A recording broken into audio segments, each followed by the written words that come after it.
Hello friends, welcome back my YouTube channel MS maths, जहां upload करता हूं BSc mathematics and physics से related video lecture. So in this video I will explain a topic for a complex analysis. That is a very important topic and this is the important questions for like based on the topic that is the complex integration.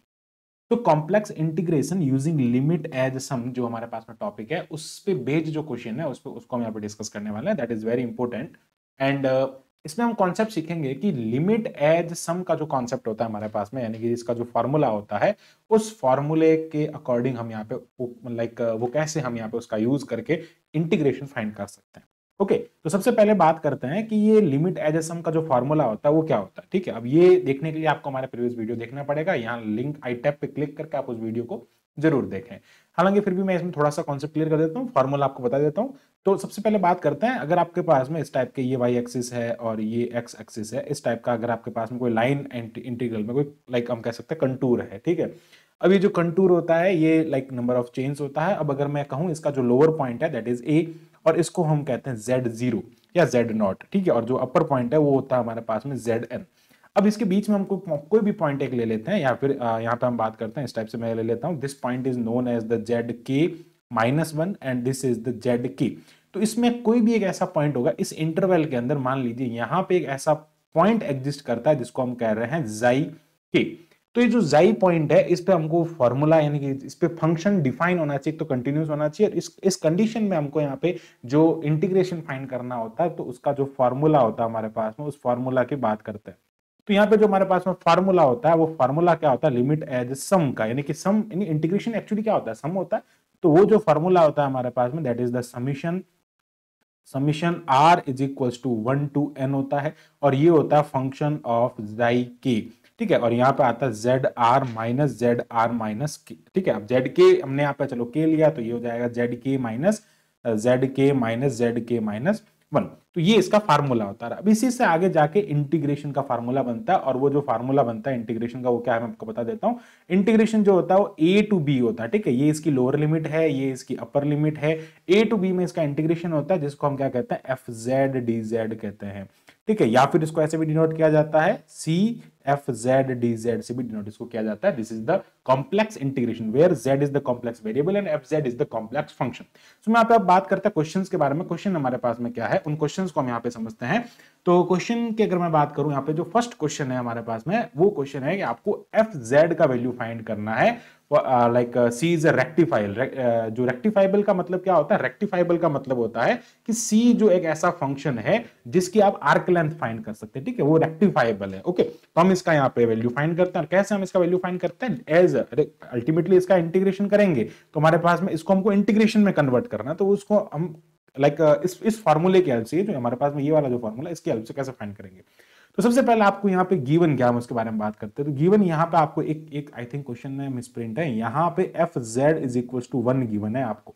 ठीक है, f Z is equal to 1 आपको function given है. तो अगर हम बात करते हैं हमारा जो भी फंक्शन होता है यानी कि जो हमारे पास में ये जो वैल्यू है हम इसके सॉल्यूशन की बात करते हैं तो इसका सॉल्यूशन हो जाएगा इंटीग्रेशन सी, यानी कि कोई भी क्लोज कंटूर में हमारे पास में जो सी हो रहा है, sorry like not close contour, this is only contour. ठीक है, तो इसमें क्या हो रहा है, ये कोई भी आपको लाइन दे दिया उस पर बात हो रही है. ठीक है, तो ये हो जाएगा integration H C.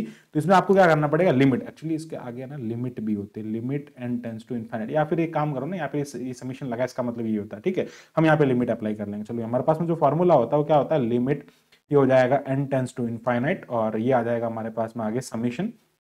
Okay, summation r is equal to 1 to n हो जाएगा और n जो है वो इनफाइनाइट पे जा रहा है, हम इनफाइनाइट पे इसकी वैल्यू फाइंड करेंगे और वो हो जाएगा 1. तो ये हो जाएगा ZR-ZR-1. ये एक्चुअल में इसका फंक्शन, इसका फॉर्मूला होता है. ठीक है, अब यहाँ पे जो एफ जेड होता है वो एफ जेड को हम यहाँ पे जेड की जगह क्या पुट करते हैं, हम यहाँ पे एफ जेड की जगह जाई के यहाँ पे पुट करते हैं. अब देखो जब हम यहाँ पे इसके, अब देखो अभी तो हमने इतना पार्ट किया, ये यहां से लेके ये इतना वाला पार्ट किया. ठीक है, आप समझ पा रहे होंगे. अब अगर मैं इसके इनफाइनाइट पार्ट कर दूं, मान लीजिए अगर मैंने कह रहा हूं यहाँ पे ये ऐसे जा रहा है, ये ऐसे जा रहा है, C1 C2 C3, मैंने 5 से 6 लगभग इसके पार्ट किए. अब ये पार्ट अगर मैं इनफाइनाइट टाइम्स कर दूंगा तो क्या होगा, limit n tends to infinite हो गया. वो जो पार्टीशन होंगे वो बहुत छोटे छोटे, देखो यहाँ पे अगर मैं बहुत सारे इसके पार्टीशन कर देता हूं तो ये पार्टीशन जो होंगे वो छोटे छोटे होते जाएंगे. ठीक है, अब उन क्वेश्चन को करते हैं, कैसे करेंगे उसकी हेल्प से हम इसको क्वेश्चन को करना है. ठीक है, तो अब वो हम जब limit n tends to infinite apply कर रहे हैं तो हम इस पे क्या करेंगे, सबसे पहले जो हमने एन तक हमारे पास जो फार्मूलाज है इनके बारे में बात करते हैं. तो ये हो जाएगा सॉरी जो n तक हमारे पास में जो फॉर्मूला है इसमें n तक इसमें लिमिट पुट कर देंगे,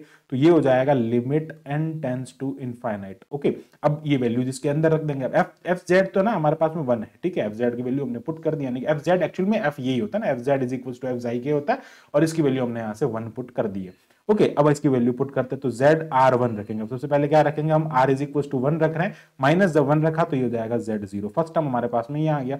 अब समीशन करना आगे, तो अब जब इसमें क्या रखो, आर इज इक्वल टू 2 रखो, तो r is equal to 2 minus क्या हो जाएगा, z is equal to sorry r is equal to 2 रखने पे Z2 माइनस Z1 हो जाएगा, ठीक है। इसी टाइप से आगे चलता जाएगा, Z3 माइनस Z2 हो जाएगा, और ये कब तक चलता जाएगा, जब तक हम n टर्म तक पुट करेंगे तो Zn माइनस Zn माइनस 1 हो जाएगा, ठीक है। अब यहाँ पे आपको इसका लिमिट फाइंड करना है, तो जब आप इसको सिंप्लीफाई करेंगे तो आप एक देख रहे होंगे यहाँ पे कि जो Z1 होगा, एक पैटर्न देख रहे हैं, Z1 से कट हो जाएगा, ये Z2 इस Z2 से कैंसिल हो जाएगा, Z3 ऐसे करते करते अल्टीमेटली आपके पास में ये ये इसका पीछे वाला ना n-1 टर्म जो है वो कैंसिल हो जाएगा, n-1 तक सारे टर्म कैंसिल हो जाएंगे। तो अब हमको यहाँ पे क्या मिलेगा उसके बारे में बात करते हैं, ठीक है। अब हमको यहाँ पे जो टर्म्स मिलेगा उसके बारे में यहाँ पे देखते हैं। तो अब बात करते हैं यहाँ पे जो हमको टर्म मिलेगा, वो टर्म आएगा हमारे पास में like that is the c d z is equal to, अब जो यहाँ पे टर्म मिल रहा है उस टर्म के बारे में बात करते हैं, तो ये हो जाएगा limit n tends to infinite. तो एक तो टर्म हमको मिलेगा यहाँ पे माइनस जेड, ठीक है, माइनस जेड नॉट, और एक हमको मिलेगा यहाँ पे प्लस जेड एन हो जाएगा, ठीक है, ये टर्म हमारे पास में रहेगा। अब हम जानते हैं कि जब जेड एन क्या होता है, देखो सबसे पहले बात करते हैं जेड एन की, ये देखो जेड एन क्या होता है उसके बारे में बात कर लेते हैं। जेड एन एक्चुअल में जो होता है वो लास्ट टर्म होता है ना, बी पॉइंट, अभी मैंने आपको ऊपर बताया था। यहाँ पे अगर हम बात करें इस पॉइंट के बारे में, तो ये जो टर्म होता है ये जेड एन होता है, ठीक है। तो यहाँ पे ये क्या हो जाएगा, जेड एन, तो z n is equal to b हो जाएगा, और जेड नॉट जो होता है वो ए होता है, तो एक्चुअल में हमारे पास में सी टू बी हो जाएगा, और ये हो जाएगा limit n tends to infinite, ये आ जाएगा आपके पास में माइनस ए प्लस बी, या फिर हम इसको b माइनस ए लिख देते हैं, ठीक है, ये हो जाएगा b माइनस ए। तो एक्चुअल में आपको जो यहाँ पे लिमिट मिली है, limit of the function that is the b minus A, या फिर हम इसको ऐसे भी लिख सकते हैं। देखो लिमिट है ना इसके पास में, यहाँ पे n टर्म है ही नहीं, तो ये इसका वैल्यू क्या हो जाएगा, b माइनस ए हो जाएगा, या फिर हम इसको ऐसे भी लिख सकते हैं कि a से लेके b तक का आपके पास में इंटीग्रेशन है, ये इसका यहाँ पे आंसर आएगा, ठीक है। आई होप आपको यहाँ तक क्लियर होगा। नाउ अब हम बढ़ते हैं आगे, नेक्स्ट क्वेश्चन के बारे में बात करते हैं। नेक्स्ट क्वेश्चन हमारा इसी टाइप पे बेस्ड है, बट वो थोड़ा सा इंपॉर्टेंट है, integration c of mod z, ठीक है। अब यहाँ पे आपको इसका मॉड्यूलस दे दिया, इसका जेड, इसका फाइंड करना, तो कैसे करेंगे, अब देखो इसमें आपको छोटा सा कॉन्सेप्ट यूज करना पड़ेगा। एक्चुअली यहाँ पे जो मॉड होता है, जो इसका मैग्नीट्यूड होता है, वो एक्चुअली क्या होता है, इसका कॉर्ड को रिप्रेजेंट करता है, ठीक है। कंटूर में एक कॉर्ड, जो भी बताएंगे आपको, क्वेश्चन करते हैं स्टार्टिंग। तो सबसे पहले बात करते हैं इसका सोल्यूशन में क्या करेंगे, हमारे पास में फॉर्मूला होता है एफ जेड डी जेड, यहाँ से फाइंड करेंगे, फॉर्मूला में लिमिट लगाएंगे, तो limit n tends to infinite हो जाएगा, सबके लिए हमारे पास में एफ जेड यही है, ठीक है। तो अब यहाँ पे क्या हो जाएगा, ये हो जाएगा summation r is equal to 1 to n हमारे पास में, और ये जो dz है हमारे पास वो क्या, dr माइनस 1 का मॉड है, ये ध्यान रखें आपको, ठीक है। फंक्शन ऐसे डिफाइन है, ठीक है। अब क्या करना है आपको, ऐसे इसको सिंप्लीफाई करना, तो ये हो जाएगा limit n tends to infinite. अब जब इसका समीशन करेंगे ना यहाँ पे, तो क्या करेंगे, z1 लिखेंगे, मॉड लगाएंगे, ठीक है, तो z1 माइनस z0 हो जाएगा, फिर प्लस लिखेंगे, ये हो जाएगा z2 माइनस z1, ठीक है, ऐसे चलता जाएगा, और ये कहां तक चलेगा, zn माइनस zn माइनस 1 तक चलता जाएगा। अब देखो पिछले क्वेश्चन में हमने क्या किया था, उसको हमने यहाँ पे जो है यहाँ पे हमने कट कर दिया था, because these are in the like addition, simple addition था यहाँ पे, बट यहाँ पे मॉड्यूलस की टर्म्स आ रही है। तो एक चीज ध्यान रखना पड़ेगा कि ये जो टर्म होता है, इसका मतलब होता है, आप जो कंटूर की बात करें, लाइक ये जो z1 है यहाँ पे, अगर हम बात करें यहाँ पे आप देख सकते हैं कि ये z0 है, ये z1 है, ठीक है। अब z1 से z0 में क्या हो जाएगा, मॉड्यूलस उसकी लेंथ को उसकी लेंथ को रिप्रेजेंट कर रहा है, because these all are the rectifiable, इनकी लेंथ कैलकुलेट की जा सकती है यहाँ से, तो इसकी लेंथ को रिप्रेजेंट करेगा, और इसको हम लेंथ नहीं करके हम इसको आर्क कहेंगे, because this is a part of like curve, ठीक है। कर्व के एक पार्ट को हम यहाँ पे आर्क से रिप्रेजेंट करते हैं, तो यहाँ पे हम इसको आर्क कहेंगे।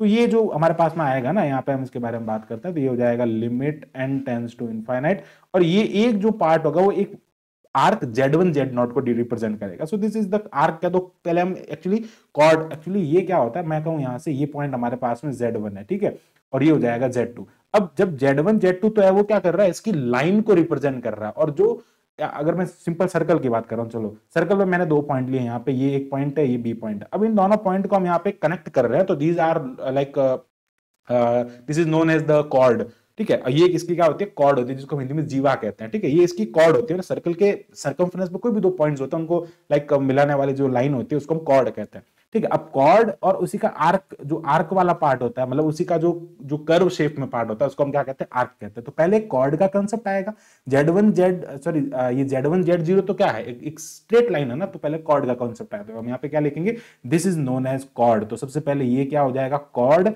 Z1 Z2 sorry Z1 Z0 हो जाएगा। सिमिलरली यहाँ पे इसके बारे में बात करेंगे तो ये भी क्या हो जाएगा, कॉर्ड Z1 Z2 हो जाएगा। और जब हम यहाँ पे इस पे लिमिट लगाएंगे, अब limit n tends to infinite लगाने का मतलब है हम उसके बहुत सारे पार्टीशन कर दिए। अब ये कॉर्ड अल्टीमेटली जब हमने लिमिट लगाया, हमने बहुत सारे छोटे छोटे एकदम छोटे छोटे पार्ट कर दिए। तो देखो अगर मैं एक सर्कल लेता हूं, उसमें बहुत सिंपल से मैं बहुत पास पास में दो दो यहाँ पे पॉइंट्स ले लिए, ठीक है। अब आप इसमें देख सकते हैं यहाँ पे कि यहाँ पे अगर मैं इसकी कॉर्ड और इसकी आर्क की बात करूं तो वो सिंपल होता है, जब हम बहुत सारे पार्टीशन कर देते हैं। अगर मैं इस पॉइंट को इस पॉइंट की बात करता हूं तो यहाँ पे तो कॉर्ड ये हो जाएगी, आर्क कर्व वाला शेप हो जाएगा। बट अगर मैं इस टर्म को, इस पॉइंट को अगर मैं यहां ले आता हूं, इन्फिनिटी पार्ट्स कर देता हूं, बहुत सारे छोटे छोटे पार्ट्स किए, तो कॉर्ड एंड आर्क जो होगा वो क्या हो जाएगा, इक्वल हो जाएगा। ठीक है, ये बात आपको ध्यान रखनी चाहिए। तो यहां पे हम कॉर्ड को क्या लिख देंगे, सिंपली आर्क के फॉर्म में लिख देंगे। So this is the arc. ठीक है, तो यहाँ पे ये क्या हो जाएगा, यहाँ पे आपके पास में आएगा, तो limit n tends to infinite put करने पे ये आर्क बन जाएगा।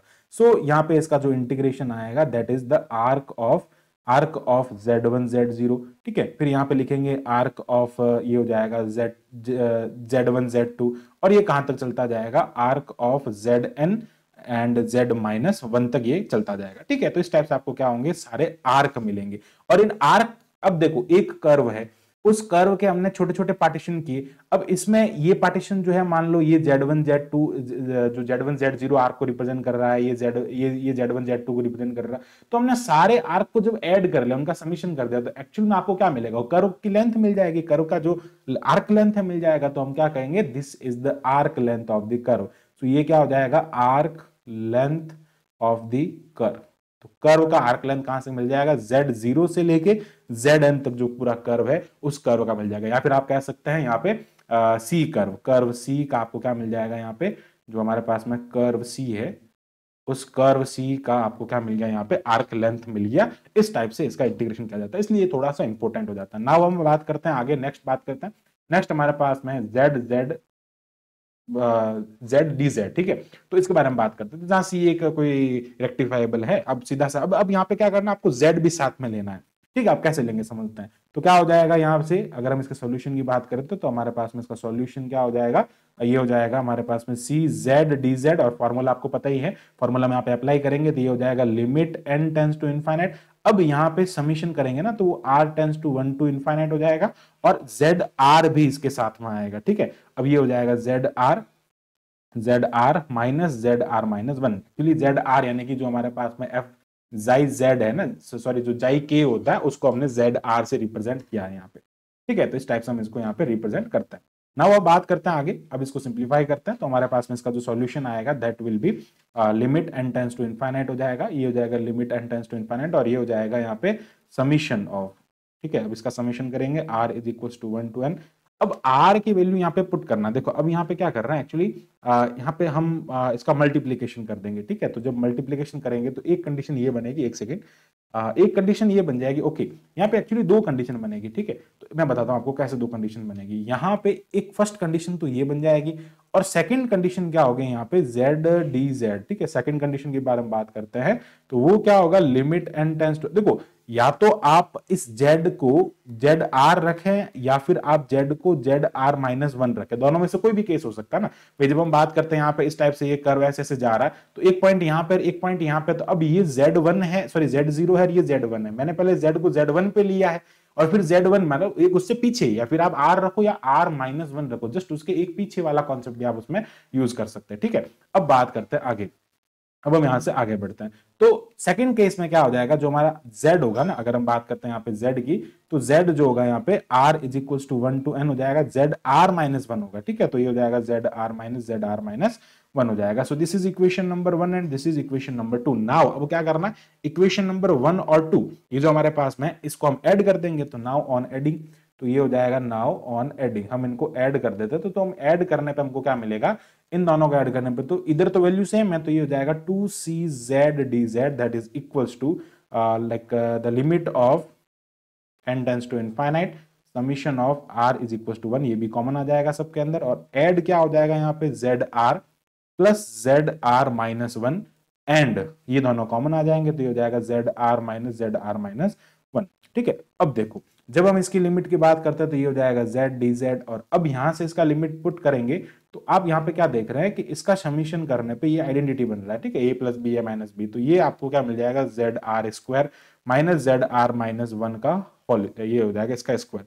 ठीक है, अब यहाँ पे आप लिमिट पुट कर दीजिए, तो जब यहाँ पे लिमिट पुट करेंगे तो z dz is equal to this is the limit n tends to infinite. अच्छा लिमिट नहीं, पहले सम को यहाँ पे लगाना पड़ेगा, तो जब सम की बात करेंगे हम यहाँ पे तो ये हो जाएगा z जीरो का स्क्वायर, और ये हो जाएगा sorry z1 square minus z0, r is equal to 1 put करने पे ये कंडीशन आएगी।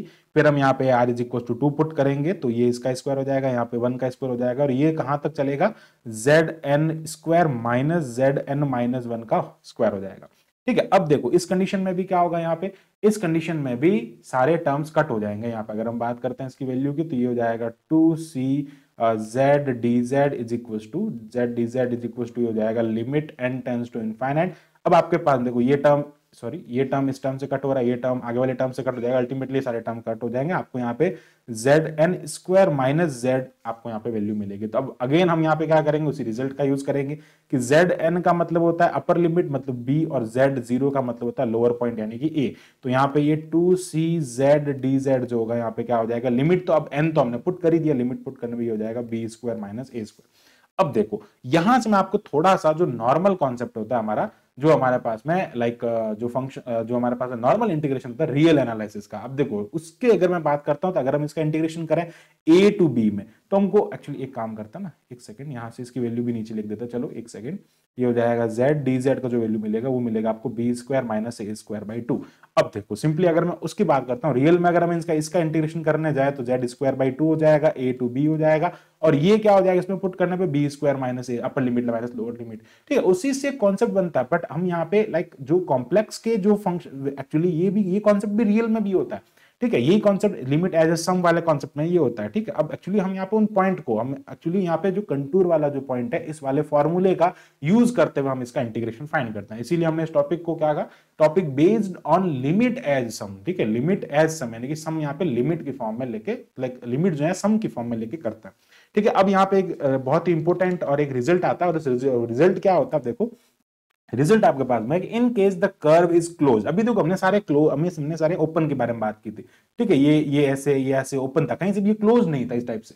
तो जब कर्व क्लोज हो जाता है तो ए और बी एक ही हो जाएगा। अगर मैं बात करूं यहां से, ये इस टाइप से चल रहा है, ये इसका बी पॉइंट है और ये इसका ए पॉइंट है, तो जब ये एंड भाई बी पॉइंट का मतलब क्या होता है, लास्ट लिमिट या in like the final position of the point, अगर यही पॉइंट वापस कहीं से जाते जाते इस टाइप से क्लोज हो जाएगा तो बी एंड ए इक्वल हो जाएंगे।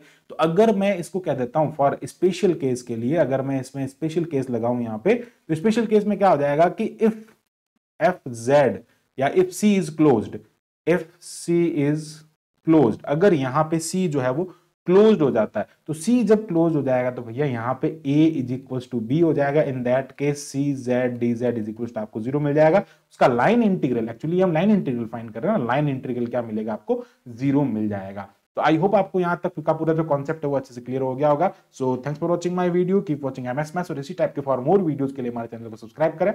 Thank you, bye bye.